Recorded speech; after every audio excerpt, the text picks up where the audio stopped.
လာပါအခုဒီကြီးတော့စပေါ်အောင်တော့အဲ့ဒီမြေတွေကငွေတွေကနေပြီးတော့လူတော့ပစ္စည်းအမျိုးမျိုးဘယ်လိုလုပ်လဲဆိုတာကိုချက်ပစ္စည်းတွေနဲ့ပေါ့နော်လူတော့ကိုပစ္စည်းတွေဘယ်လိုလုပ်လဲဆိုတာကိုကျွန်တော်ကြည့်ရအောင်နဲ့တို့တော့ကြည့်ရမယ်နော်ညာကြီးငွေတော့ငွေတန်ရှင်းနေတယ်ငွေရှင်းလိုက်နော်ရှင်းပြီးတန်ရှင်းတဲ့ရှင်းတဲ့ဒီလိုချိန်ခွင့်နေပြတော့တာလာတော့ပါပေါင်းလိုက်ကြဘူး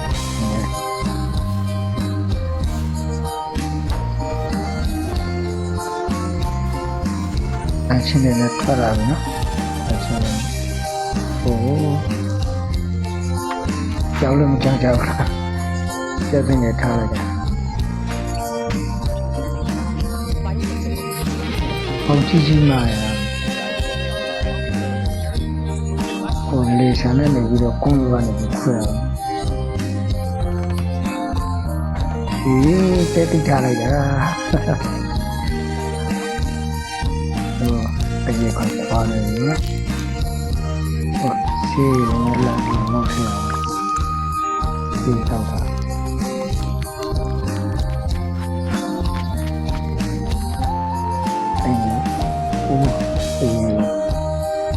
မွေအကားတယ်ပေါ့မွေအကားတယ်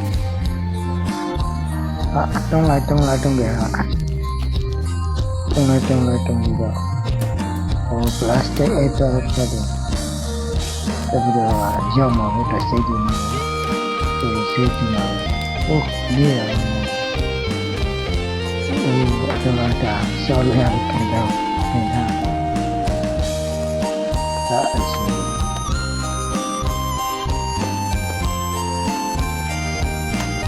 လုံးနေကြပြီဆက်ချုံနေကြပြီ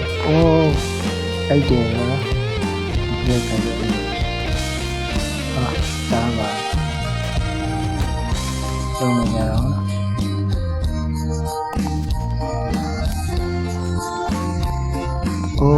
ရှုပ်ခနဲ့တော့လောက်တာလေ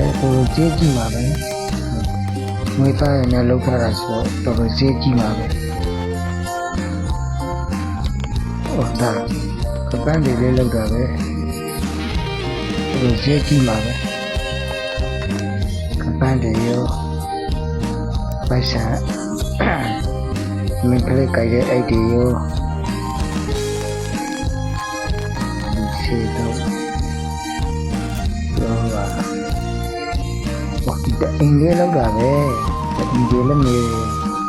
ပြလာနေရော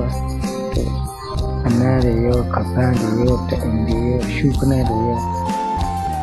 တော်ကြေးကြီးပါပဲ